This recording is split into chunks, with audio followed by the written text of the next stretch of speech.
In the next hour, Alfred Molina reads Jane.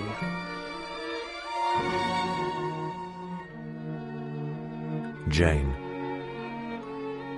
I remember very well the occasion on which I first saw Jane Fowler. It is indeed only because the details of the glimpse I had of her then are so clear that I trust my recollection at all, for, looking back, I must confess that I find it hard to believe that it has not played me a fantastic trick. I had lately returned to London from China and was drinking a dish of tea with Mrs. Tower. Mrs. Tower had been seized with a prevailing passion for decoration, and with the ruthlessness of her sex, had sacrificed chairs in which she had comfortably sat for years, tables, cabinets, ornaments on which her eyes had dwelt in peace since she was married, pictures that had been familiar to her for a generation, and delivered herself into the hands of an expert. Nothing remained in her drawing-room with which she had any association, or to which any sentiment was attached, and she had invited me that day to see the fashionable glory in which she now lived. Everything that could be pickled was pickled, and what couldn't be pickled was painted. Nothing matched, but everything harmonized. "Do you remember that ridiculous drawing-room suite that I used to have?" asked Mrs. Tower. The curtains were sumptuous, yet severe. The sofa was covered with Italian brocade. The chair on which I sat was in petit point. The room was beautiful, opulent without garishness, and original without affectation, yet to me it lacked something. And while I praised with my lips, I asked myself why I so much preferred the rather shabby chintz of the despised suite, the Victorian watercolours that I had known so long, and the ridiculous Dresden china that had adorned the chimney-piece. I wondered what it was that I missed in all these rooms that the decorators were turning out with a profitable industry. Was it heart? But Mrs. Tower looked about her happily. "Don't you like my alabaster lamps?" she said. "They give such a soft light." "Personally, I have a weakness for a light that you can see by," I smiled. "It's so difficult to combine that with a light that you can't be too much seen by," laughed Mrs. Tower. I had no notion what her age was. When I was quite a young man, she was a married woman a good deal older than I, but now she treated me as her contemporary. She constantly said that she made no secret of her age, which was 40, and then added with a smile that all women took 5 years off. She never sought to conceal the fact that she dyed her hair. It was a very pretty brown with reddish tints, and she said she did this because hair was hideous while it was going grey. As soon as hers was white, she would cease to dye it. "Then they'll say what a young face I have." Meanwhile it was painted, though with discretion, and her eyes owed not a little of their vivacity to art. She was a handsome woman, exquisitely gowned, and in the sombre glow of the alabaster lamps did not look a day more than the 40 she gave herself. "It is only at my dressing-table that I can suffer the naked brightness of a 32-candle electric bulb," she added with smiling cynicism.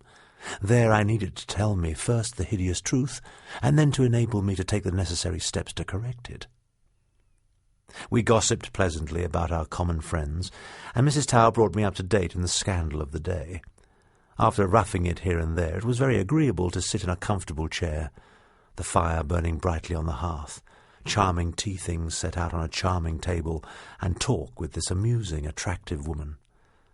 She treated me as a prodigal returned from his husks, and was disposed to make much of me.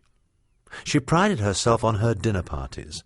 She took no less trouble to have her guests suitably assorted than to give them excellent food, and there were few persons who did not look upon it as a treat to be bidden to one of them.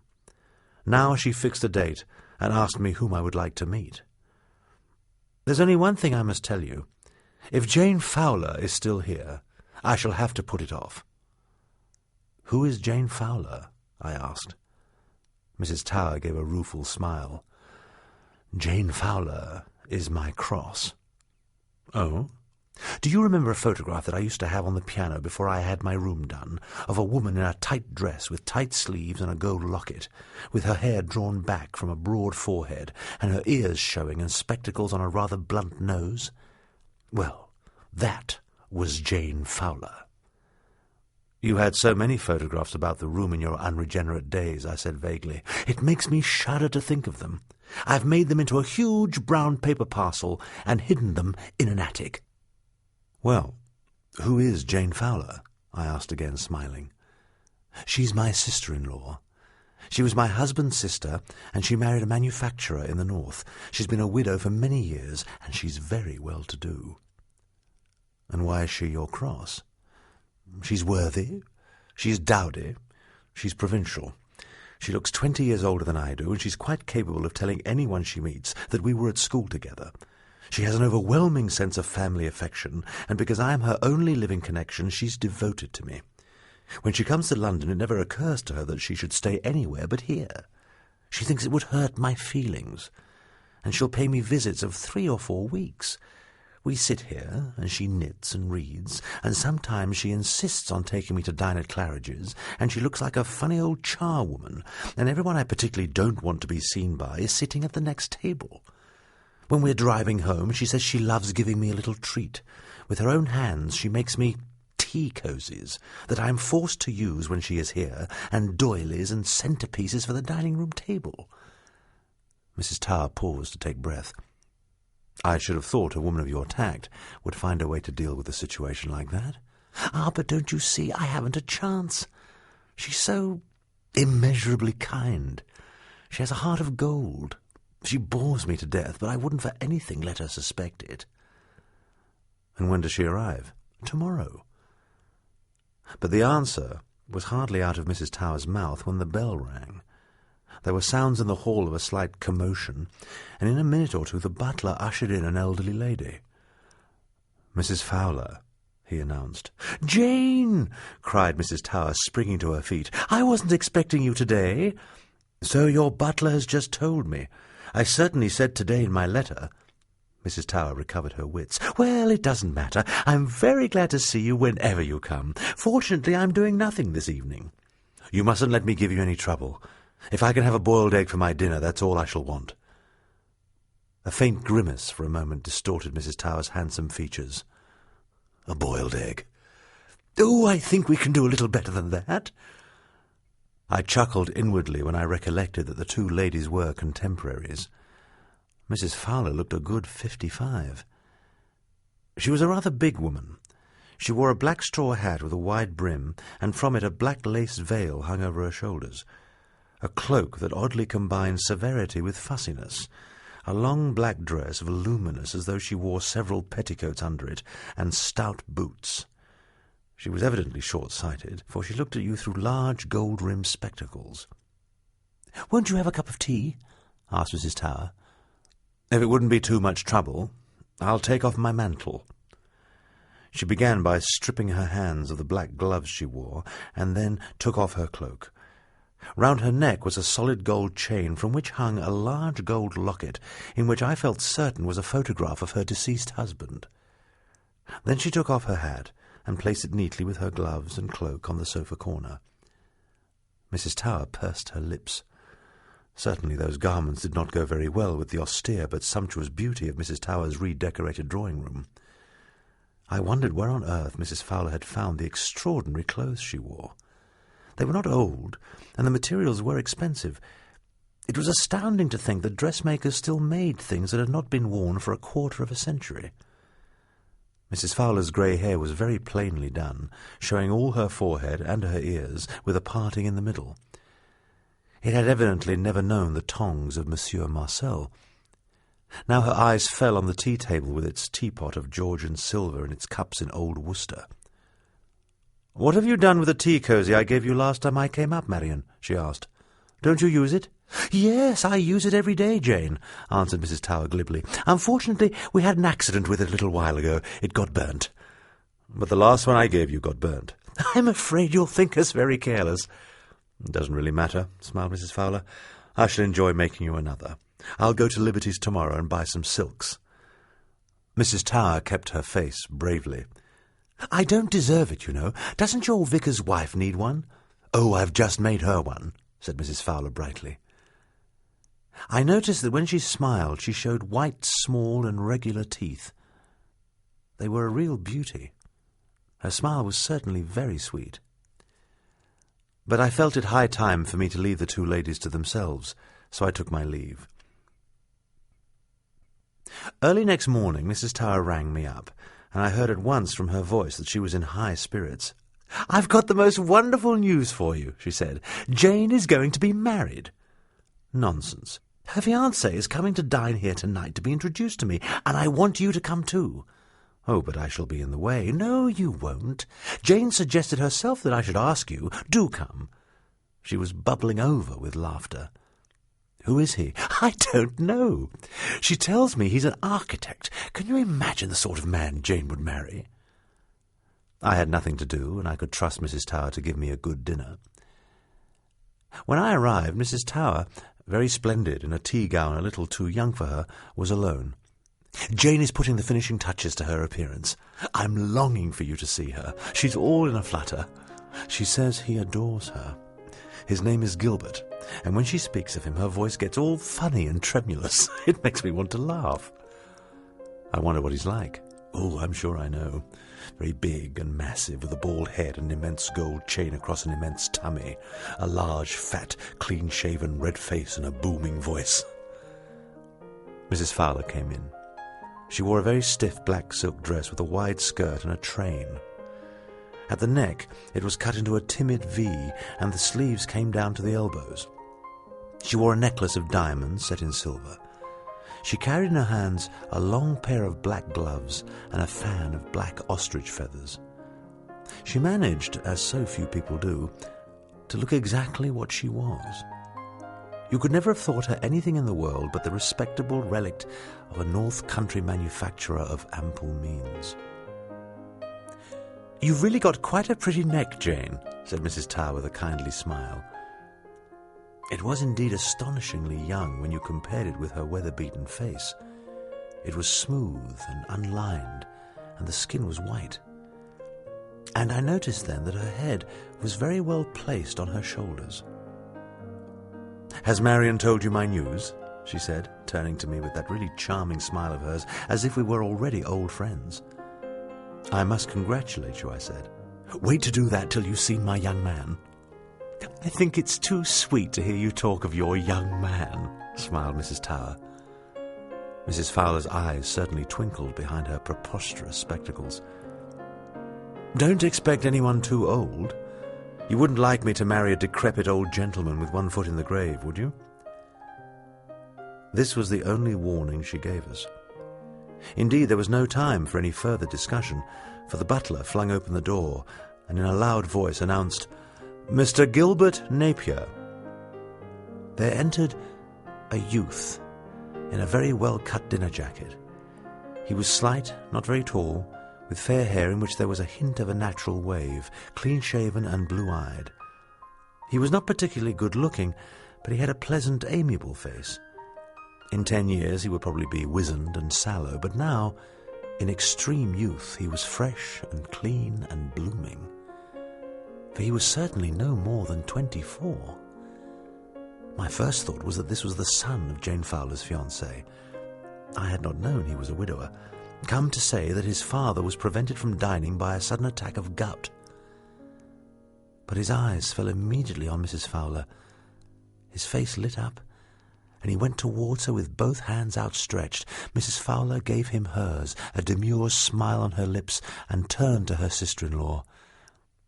"This is my young man, Marion," she said.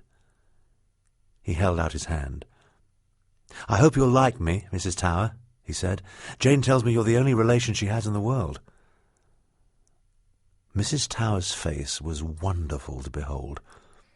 I saw then to admiration how bravely good breeding and social usage could combat the instincts of the natural woman.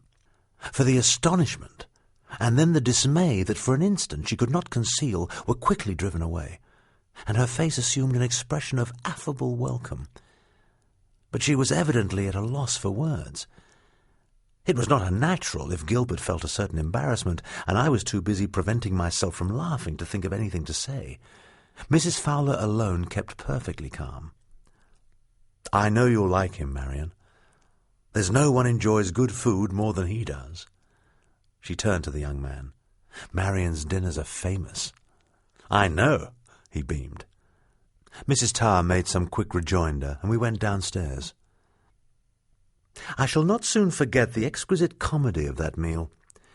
Mrs. Tower could not make up her mind whether the pair of them were playing a practical joke on her, or whether Jane, by wilfully concealing her fiancé's age, had hoped to make her look foolish. But then Jane never jested, and she was incapable of doing a malicious thing. Mrs. Tower was amazed, exasperated, and perplexed. But she had recovered her self-control, and for nothing would she have forgotten that she was a perfect hostess, whose duty it was to make her party go. She talked vivaciously, but I wondered if Gilbert Napier saw how hard and vindictive was the expression of her eyes behind the mask of friendliness that she turned to him. She was measuring him. She was seeking to delve into the secret of his soul. I could see that she was in a passion, for under her rouge her cheeks glowed with an angry red. "You've got a very high colour, Marion," said Jane, looking at her amiably through her great round spectacles. "I dressed in a hurry. I dare say I put on too much rouge." "Oh, is it rouge? I thought it was natural. Otherwise I shouldn't have mentioned it." She gave Gilbert a shy little smile. "You know, Marion and I were at school together. You would never think it to look at us now, would you? But of course I've lived a very quiet life." I do not know what she meant by these remarks. It was almost incredible that she made them in complete simplicity, but anyhow they goaded Mrs. Tower to such a fury that she flung her own vanity to the winds. She smiled brightly. "We shall neither of us see 50 again, Jane," she said. If the observation was meant to discomfort the widow, it failed. "Gilbert says I mustn't acknowledge to more than 49 for his sake," she answered blandly. Mrs. Tower's hands trembled slightly, but she found a retort. "There is, of course, a certain disparity of age between you," she smiled. 27 years, said Jane. "Do you think it's too much?" "Gilbert says I'm very young for my age. I told you I shouldn't like to marry a man with one foot in the grave." I was really obliged to laugh, and Gilbert laughed too. His laughter was frank and boyish. It looked as though he were amused at everything Jane said. But Mrs. Tower was almost at the end of her tether, and I was afraid that unless relief came she would for once forget that she was a woman of the world. I came to the rescue as best I could. "I suppose you're very busy buying your trousseau," I said. "No, I wanted to get my things from the dressmaker in Liverpool I've been to ever since I was first married. But Gilbert won't let me. He's very masterful, and of course he has wonderful taste." She looked at him with a little affectionate smile, demurely as though she were a girl of 17. Mrs. Tower went quite pale under her makeup. "We're going to Italy for our honeymoon. Gilbert has never had a chance of studying Renaissance architecture, and of course it's important for an architect to see things for himself, and we shall stop in Paris on the way and get my clothes there." "Do you expect to be away long?" "Gilbert has arranged with his office to stay away for 6 months. It will be such a treat for him, won't it? You see, he's never had more than a fortnight's holiday before." "Why not?" asked Mrs. Tower in a tone that no effort of will could prevent from being icy. "He's never been able to afford it, poor dear." "Ah!" said Mrs. Tower, and into the exclamation put volumes. Coffee was served, and the ladies went upstairs. Gilbert and I began to talk in the desultory way in which men talk who have nothing whatever to say to one another. But in 2 minutes a note was brought in to me by the butler. It was from Mrs. Tower and ran as follows. "Come upstairs quickly and then go as soon as you can. Take him with you. Unless I have it out with Jane at once, I shall have a fit." I told a facile lie. "Mrs. Tower has a headache, wants to go to bed. I think if you don't mind, we'd better clear out." "Certainly," he answered. We went upstairs, and 5 minutes later were on the doorstep. I called a taxi and offered the young man a lift. "Oh, no, thanks," he answered. "I'll just walk to the corner and jump on a bus." Mrs. Tower sprang to the fray as soon as she heard the front door close behind us. "Are you crazy, Jane?" she cried. "Not more than most people who don't habitually live in a lunatic asylum, I trust," Jane answered blandly. "May I ask why you're going to marry this young man?" asked Mrs. Tower with formidable politeness. "Partly because he won't take no for an answer. He's asked me 5 times. I grew positively tired of refusing him. And why do you think he's so anxious to marry you? I amuse him." Mrs. Tower gave an exclamation of annoyance. "He's an unscrupulous rascal. I very nearly told him so to his face." "Well, you would have been wrong, and it wouldn't have been very polite." "He's penniless and you're rich. You can't be such a besotted fool as not to see that he's marrying you for your money." Jane remained perfectly composed.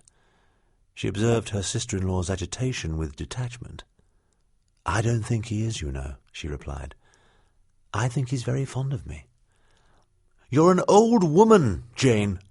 "I'm the same age as you are, Marion," she smiled. "I've never let myself go. I'm very young for my age. No one would think I was more than 40, but even I wouldn't dream of marrying a boy 20 years younger than myself." 27, corrected Jane. "Do you mean to tell me that you can bring yourself to believe that it's possible for a young man to care for a woman old enough to be his mother?" "I've lived very much in the country for many years. I dare say there's a great deal about human nature that I don't know. They tell me there's a man called Freud, an Austrian, I believe." But Mrs. Tower interrupted her without any politeness at all. "Don't be ridiculous, Jane. It's so undignified. It's so ungraceful. I always thought you were a sensible woman, really. You're the last person I should ever have thought likely to fall in love with a boy."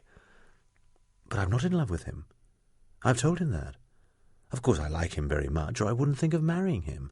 I thought it only fair to tell him quite plainly what my feelings were towards him." Mrs. Tower gasped. The blood rushed to her head, and her breathing oppressed her. She had no fan, but she seized the evening paper and vigorously fanned herself with it. "If you're not in love with him, why do you want to marry him?" "I've been a widow for a very long time, and I've led a very quiet life. I thought I'd like a change." "If you want to marry just to be married, why don't you marry a man of your own age?" "No man of my own age has asked me 5 times. In fact, no man of my own age has asked me at all." Jane chuckled as she answered. It drove Mrs. Tower to the final pitch of frenzy. "Don't laugh, Jane. I won't have it. I don't think you can be right in your mind. It's dreadful." It was altogether too much for her, and she burst into tears. She knew that at her age it was fatal to cry. Her eyes would be swollen for 24 hours, and she would look a sight. But there was no help for it. She wept. Jane remained perfectly calm. She looked at Marion through her large spectacles and reflectively smoothed the lap of her black silk dress. "You're going to be so dreadfully unhappy," Mrs. Tower sobbed, dabbing her eyes cautiously in the hope that the black on her lashes would not smudge. "I don't think so, you know," Jane answered in those equable, mild tones of hers, as if there were a little smile behind the words. "We've talked it over very thoroughly. I always think I'm a very easy person to live with. I think I shall make Gilbert very happy and comfortable. He's never had anyone to look after him properly. We're only marrying after mature consideration, and we've decided that if either of us wants his liberty, the other will place no obstacles in the way of his getting it." Mrs. Tower had by now recovered herself sufficiently to make a cutting remark. "How much has he persuaded you to settle on him?" "I wanted to settle 1,000 a year on him, but he wouldn't hear of it. He was quite upset when I made the suggestion. He says he can earn quite enough for his own needs." "He's more cunning than I thought," said Mrs. Tower acidly. Jane paused a little and looked at her sister-in-law with kindly but resolute eyes. "You see, my dear, it's different for you," she said. "You've never been so very much a widow, have you?" Mrs. Tower looked at her. She blushed a little. She even felt slightly uncomfortable, but of course Jane was much too simple to intend an innuendo. Mrs. Tower gathered herself together with dignity. "I'm so upset that I really must go to bed," she said. "We'll resume the conversation tomorrow morning." "I'm afraid that won't be very convenient, dear. Gilbert and I are going to get the license tomorrow morning." Mrs. Tower threw up her hands in a gesture of dismay, but she found nothing more to say. The marriage took place at a registrar's office. Mrs. Tower and I were the witnesses. Gilbert, in a smart blue suit, looked absurdly young, and he was obviously nervous. It is a trying moment for any man. But Jane kept her admirable composure. She might have been in the habit of marrying as frequently as a woman of fashion. Only a slight colour on her cheeks suggested that beneath her calm was some faint excitement. It is a thrilling moment for any woman. She wore a very full dress of silvery grey velvet, in the cut of which I recognised the hand of the dressmaker in Liverpool, evidently a widow of unimpeachable character, who had made her gowns for so many years.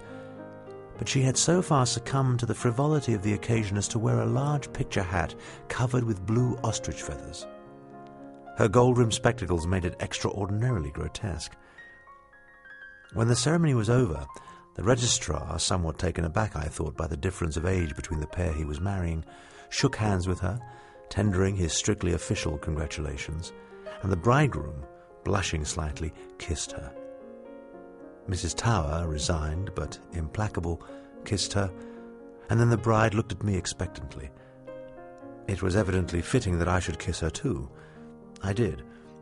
I confess that I felt a little shy as we walked out of the registrar's office past loungers who waited cynically to see the bridal pairs, and it was with relief that I stepped into Mrs. Tower's car. We drove to Victoria Station, for the happy couple were to go over to Paris by the 2:00 train, and Jane had insisted that the wedding breakfast should be eaten at the station restaurant. She said it always made her nervous not to be on the platform in good time. Mrs. Tower, present only from a strong sense of family duty, was able to do little to make the party go off well. She ate nothing, for which I could not blame her, since the food was execrable, and anyway I hate champagne at luncheon, and talked in a strained voice. But Jane went through the menu conscientiously. "I always think one should make a hearty meal before starting out on a journey," she said. We saw them off, and I drove Mrs. Tower back to her house. "How long do you give it?" she said. 6 months? "Let's hope for the best," I smiled. "Oh, don't be so absurd. There can be no best. You don't think he's marrying her for anything but her money, do you? Of course it can't last. My only hope is that she won't have to go through as much suffering as she deserves." I laughed. The charitable words were spoken in such a tone as to leave me in small doubt of Mrs. Tower's meaning. "Well, if it doesn't last, you'll have the consolation of saying, 'I told you so,'" I said. "I promise you I'll never do that." "Then you'll have the satisfaction of congratulating yourself on your self-control in not saying, 'I told you so.'" "She's old and dowdy and dull." "Are you sure she's dull?" I said.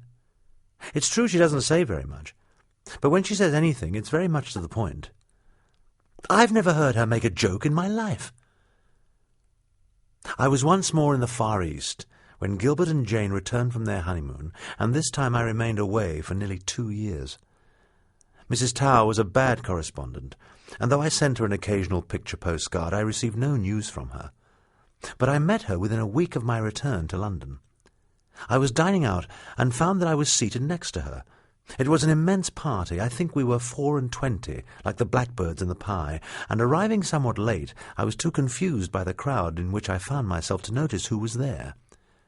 But when we sat down, looking round the long table, I saw that a good many of my fellow guests were well known to the public from their photographs in the illustrated papers. Our hostess had a weakness for the persons technically known as celebrities, and this was an unusually brilliant gathering. When Mrs. Tower and I had exchanged the conventional remarks that two people make when they have not seen one another for a couple of years, I asked about Jane. "She's very well," said Mrs. Tower with a certain dryness. "How has the marriage turned out?"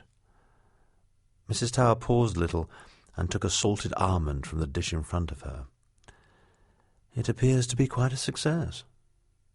"You were wrong, then." "I said it wouldn't last, and I still say it won't last. It's contrary to human nature." "Is she happy?" "Oh, they're both happy."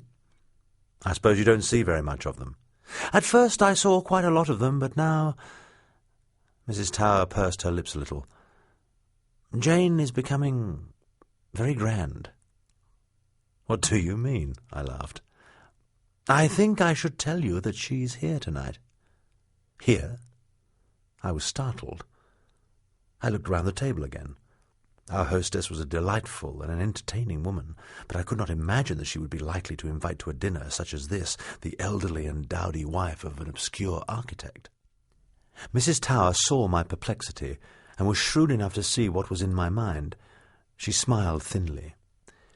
"Look to the left of our host." I looked. Oddly enough, the woman who sat there had, by her fantastic appearance, attracted my attention the moment I was ushered into the crowded drawing-room. I thought I noticed a gleam of recognition in her eye, but to the best of my belief I had never seen her before. She was not a young woman, for her hair was iron grey, was cut very short, and clustered thickly round her well-shaped head in tight curls. She made no attempt at youth, for she was conspicuous in that gathering by using neither lipstick, rouge, nor powder. Her face, not a particularly handsome one, was red and weather-beaten, but because it owed nothing to artifice, had a naturalness that was very pleasing. It contrasted oddly with the whiteness of her shoulders.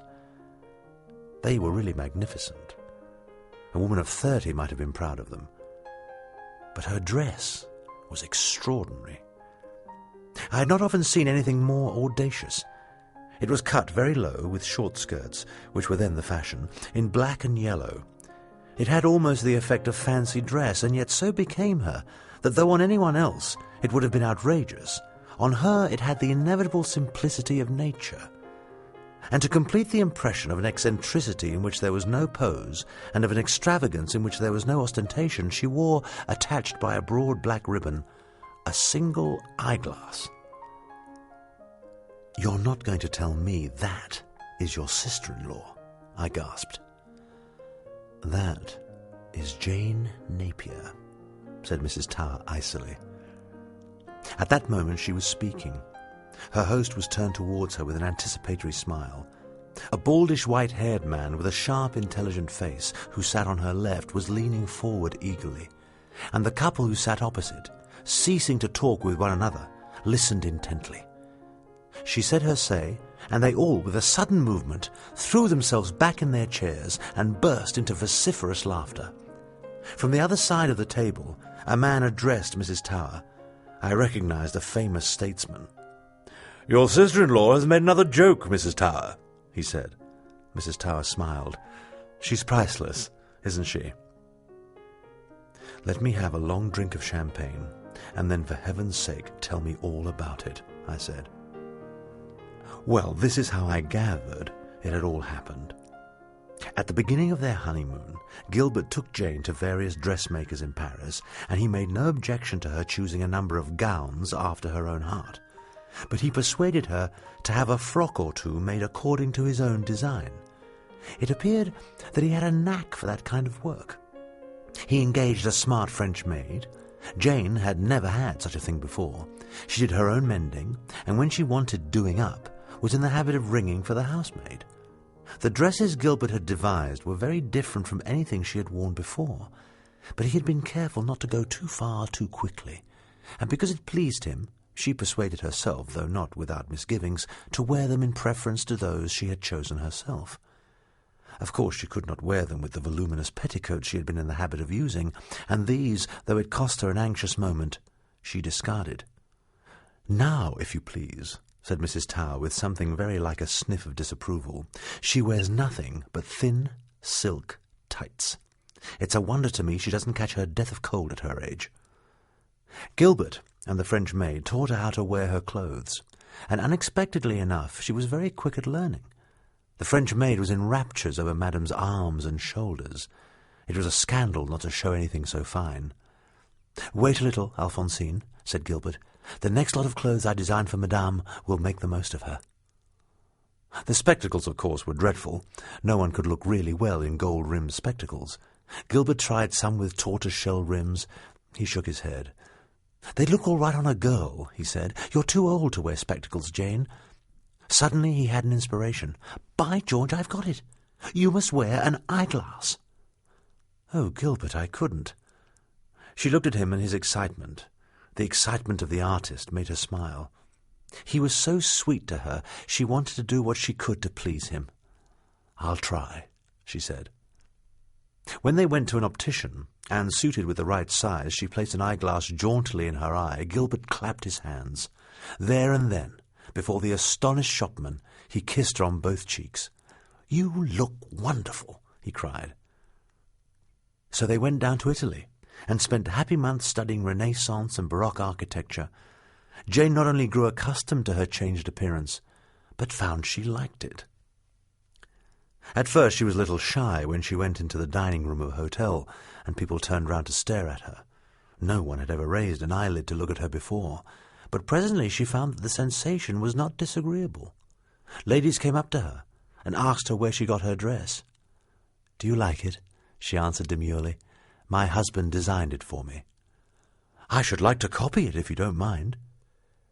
Jane had certainly for many years lived a very quiet life, but she was by no means lacking in the normal instincts of her sex. She had her answer ready. "I'm so sorry, but my husband's very particular, and he won't hear of anyone copying my frocks. He wants me to be unique." She had an idea that people would laugh when she said this, but they didn't. They merely answered, "Oh, of course, I quite understand. You are unique." But she saw them making mental notes of what she wore, and for some reason this quite put her about. For once in her life that she wasn't wearing what everybody else did, she reflected, she didn't see why everybody else should want to wear what she did. "Gilbert," said she, quite sharply for her, "next time you're designing dresses for me, I wish you'd design things that people can't copy. The only way to do that is to design things that only you can wear." "Can't you do that?" "Yes, if you'll do something for me." "What is it?" "Cut off your hair." I think this was the first time that Jane jibbed. Her hair was long and thick, and as a girl she had been quite vain of it. To cut it off was a very drastic proceeding. This really was burning her boats behind her. In her case it was not the first step that cost so much, it was the last. But she took it. "I know Marion will think me a perfect fool, and I shall never be able to go to Liverpool again," she said. And when they passed through Paris on their way home, Gilbert led her, she felt quite sick, her heart was beating so fast, to the best hairdresser in the world. She came out of his shop with a jaunty, saucy, impudent head of crisp grey curls. Pygmalion had finished his fantastic masterpiece. Galatea was come to life. "Yes," I said, "but that isn't enough to explain why Jane is here tonight amid this crowd of duchesses, cabinet ministers, and such like, nor why she is sitting on one side of her host with an admiral of the fleet on the other." "Jane is a humorist," said Mrs. Tower. "Didn't you see them all laughing at what she said?" There was no doubt now of the bitterness in Mrs. Tower's heart. "When Jane wrote and told me they were back from their honeymoon, I thought I must ask them both to dinner. I didn't much like the idea, but I felt it had to be done. I knew the party would be deadly, and I wasn't going to sacrifice any of the people who really mattered. On the other hand, I didn't want Jane to think I hadn't any nice friends. You know, I never have more than 8, but on this occasion I thought it would make things better if I had 12. I'd been too busy to see Jane until the evening of the party. She kept us all waiting a little, that was Gilbert's cleverness, and at last she sailed in. You could have knocked me down with a feather. She made the rest of the women look dowdy and provincial. She made me feel like a painted old trollop." Mrs. Tower drank a little champagne. "I wish I could describe the frock to you. It would have been quite impossible on anyone else. On her it was perfect. And the eyeglass! I'd known her for 35 years, and I'd never seen her without spectacles." "But you knew she had a good figure." "How should I? I'd never seen her except in the clothes you first saw her in. Did you think she had a good figure?" She seemed not to be unconscious of the sensation she made, but to take it as a matter of course. I thought of my dinner, and I heaved a sigh of relief. Even if she was a little heavy in hand, with that appearance it didn't so very much matter. She was sitting at the other end of the table, and I heard a good deal of laughter. I was glad to think that the other people were playing up well, but after dinner I was a good deal taken aback when no less than 3 men came up to me and told me that my sister-in-law was priceless. And did I think she would allow them to call on her? I didn't quite know whether I was standing on my head or my heels. 24 hours later, our hostess of tonight rang me up and said she had heard my sister-in-law was in London and she was priceless, and would I ask her to luncheon to meet her. She has an infallible instinct, that woman. In a month, everyone was talking about Jane. I'm here tonight not because I've known our hostess for 20 years and have asked her to dinner 100 times, but because I'm Jane's sister-in-law. Poor Mrs. Tower. The position was galling, and though I could not help being amused, for the tables were turned on her with a vengeance, I felt that she deserved my sympathy. "People can never resist those who make them laugh," I said, trying to console her. "She never makes me laugh." Once more from the top of the table I heard a guffaw and guessed that Jane had said another amusing thing. "Do you mean to say that you are the only person who doesn't think her funny?" I asked, smiling. Had it struck you that she was a humorist? I'm bound to say it hadn't. She says just the same things as she said for the last 35 years. I laugh when I see everyone else does because I don't want to seem a perfect fool, but I'm not amused. "Like Queen Victoria," I said. It was a foolish jest, and Mrs. Tower was quite right sharply to tell me so. I tried another tack. "Is Gilbert here?" I asked, looking down the table. "Gilbert was asked because she won't go out without him, but tonight he's at a dinner at the Architects' Institute, or whatever it's called." I'm dying to renew my acquaintance with her. "Go and talk to her after dinner. She'll ask you to her Tuesdays." "Her Tuesdays?" "She's at home every Tuesday evening. You'll meet there everyone you ever heard of. They're the best parties in London. She's done in 1 year what I've failed to do in 20. "But what you tell me is really miraculous. How has it been done?" Mrs. Tower shrugged her handsome but adipose shoulders. "I shall be glad if you'll tell me," she replied. After dinner, I tried to make my way to the sofa on which Jane was sitting, but I was intercepted, and it was not till a little later that my hostess came up to me and said, "I must introduce you to the star of my party. Do you know Jane Napier? She's priceless. She's much more amusing than your comedies." I was taken up to the sofa. The Admiral, who had been sitting beside her at dinner, was with her still. He showed no sign of moving, and Jane, shaking hands with me, introduced me to him. "Do you know Sir Reginald Frobisher?" We began to chat. It was the same Jane as I had known before. Perfectly simple, homely and unaffected. But her fantastic appearance certainly gave a peculiar savour to what she said. Suddenly I found myself shaking with laughter. She had made a remark, sensible and to the point, but not in the least witty, which her manner of saying and the bland look she gave me through her eyeglass made perfectly irresistible.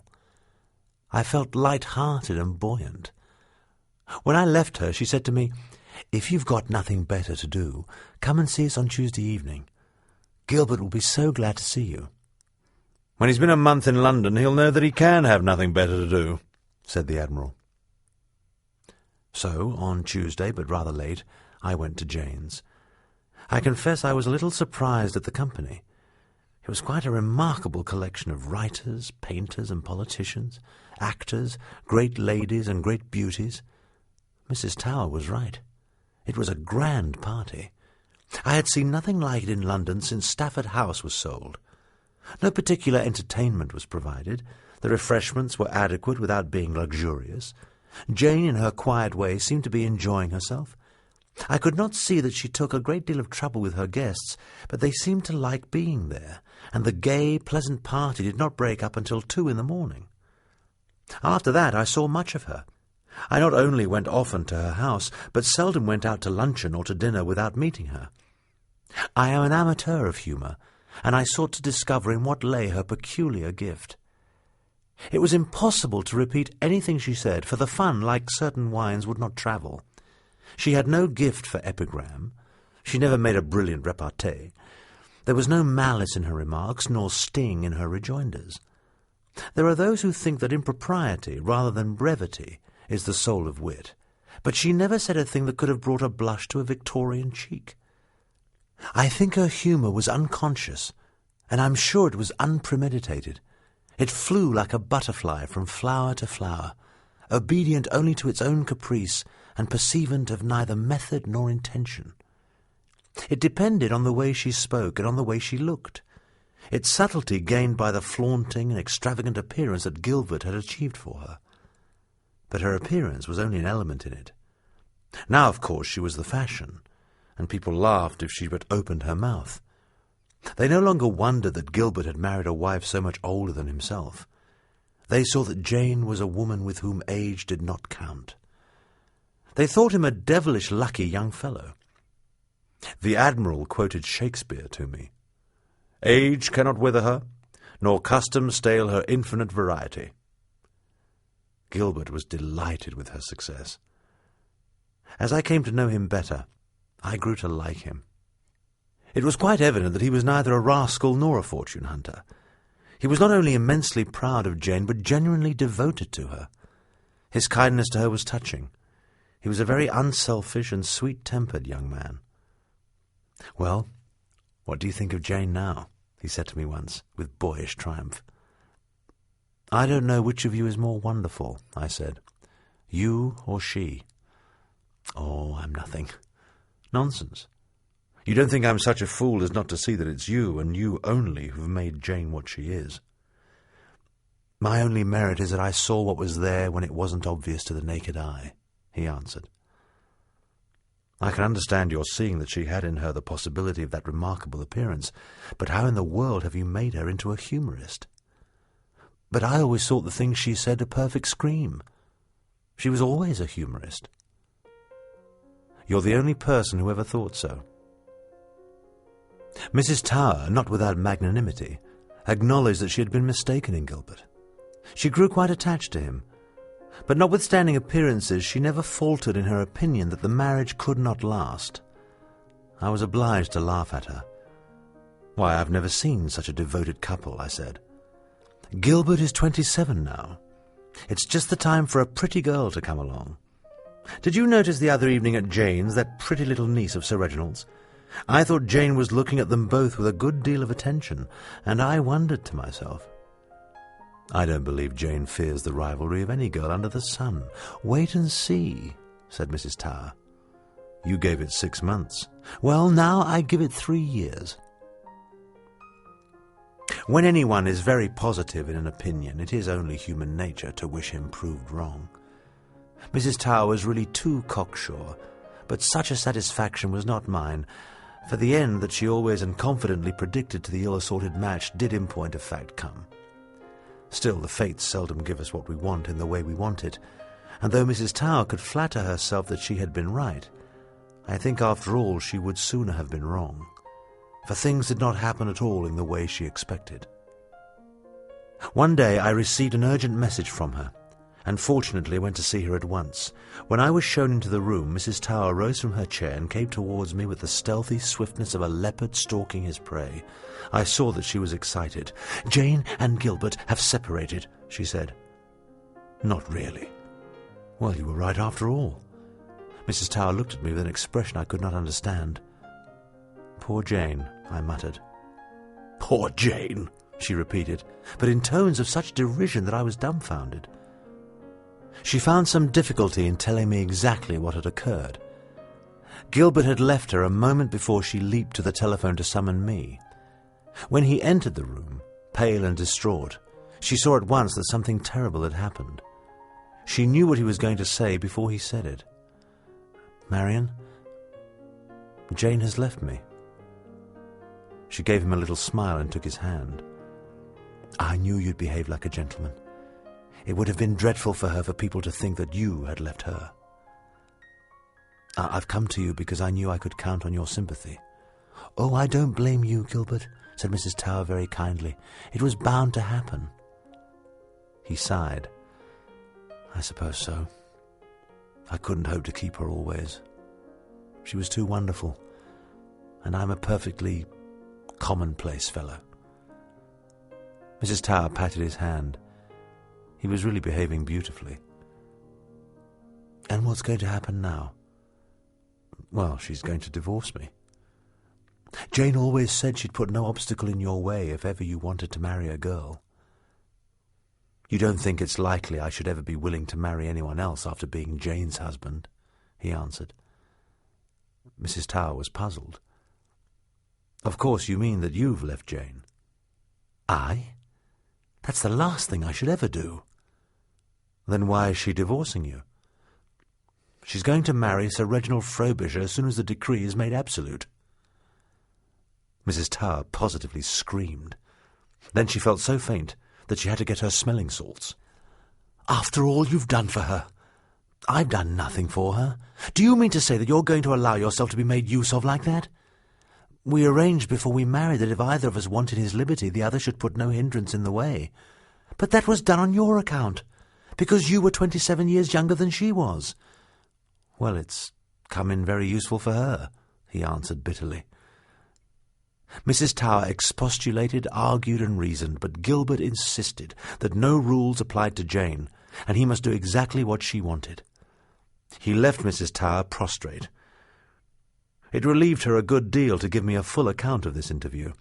It pleased her to see that I was as surprised as herself, and if I was not so indignant with Jane as she was, she ascribed that to the criminal lack of morality incident to my sex.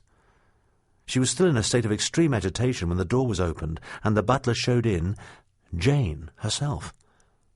She was dressed in black and white, as no doubt befitted her slightly ambiguous position, but in a dress so original and fantastic, in a hat so striking, that I positively gasped at the sight of her. But she was as ever bland and collected. She came forward to kiss Mrs. Tower, but Mrs. Tower withdrew herself with icy dignity. "Gilbert has been here," she said. "Yes, I know," smiled Jane. "I told him to come and see you. I'm going to Paris tonight, and I want you to be very kind to him while I'm away. I'm afraid just at first he'll be rather lonely, and I shall feel more comfortable if I can count on your keeping an eye on him." Mrs. Tower clasped her hands. "Gilbert has just told me something that I can hardly bring myself to believe. He tells me that you're going to divorce him to marry Reginald Frobisher. Don't you remember, before I married Gilbert, you advised me to marry a man of my own age? The Admiral is 53. "But, Jane, you owe everything to Gilbert," said Mrs. Tower indignantly. "You wouldn't exist without him. Without him to design your clothes, you'll be nothing." "Oh, he's promised to go on designing my clothes," Jane answered blandly. "No woman could want a better husband. He's always been kindness itself to you." "Oh, I know he's been sweet." "How can you be so heartless?" "But I was never in love with Gilbert," said Jane. "I always told him that. I'm beginning to feel the need of the companionship of a man my own age. I think I've probably been married to Gilbert long enough. The young have no conversation." She paused a little and gave us both a charming smile. "Of course, I shan't lose sight of Gilbert. I've arranged that with Reginald. The Admiral has a niece that would just suit him. As soon as we're married, we'll ask them to stay with us at Malta. You know that the Admiral is to have the Mediterranean command, and I shouldn't be at all surprised if they fell in love with one another." Mrs. Tower gave a little sniff. "And have you arranged with the Admiral that if you want your liberty, neither should put any hindrance in the way of the other?" "I suggested it," Jane answered with composure, "but the Admiral says he knows a good thing when he sees it, and he won't want to marry anyone else, and if anyone wants to marry me, he has 8 12-inch guns on his flagship, and he'll discuss the matter at short range." She gave us a look through her eyeglass which even the fear of Mrs. Tower's wrath could not prevent me from laughing at. "I think the Admiral's a very passionate man." Mrs. Tower gave me an angry frown. "I never thought you funny, Jane," she said. "I never understood why people laughed at the things you said." "I never thought I was funny myself, Marion," smiled Jane, showing her bright, regular teeth. "I'm glad to leave London before too many people come round to our opinion." "I wish you'd tell me the secret of your astonishing success," I said. She turned to me with that bland, homely look I knew so well. "You know, when I married Gilbert and settled in London and people began to laugh at what I said, no one was more surprised than I was. I'd said the same things for 30 years and no one ever saw anything to laugh at. I thought it must be my clothes or my bobbed hair or my eyeglass. Then I discovered it was because I spoke the truth. It was so unusual that people thought it humorous. One of these days someone else will discover the secret, and when people habitually tell the truth, of course there'll be nothing funny in it." "And why am I the only person not to think it funny?" asked Mrs. Tower. Jane hesitated a little, as though she were honestly searching for a satisfactory explanation. "Perhaps you don't know the truth when you see it, Marion dear," she answered in her mild, good-natured way. It certainly gave her the last word. I felt that Jane would always have the last word. She was priceless.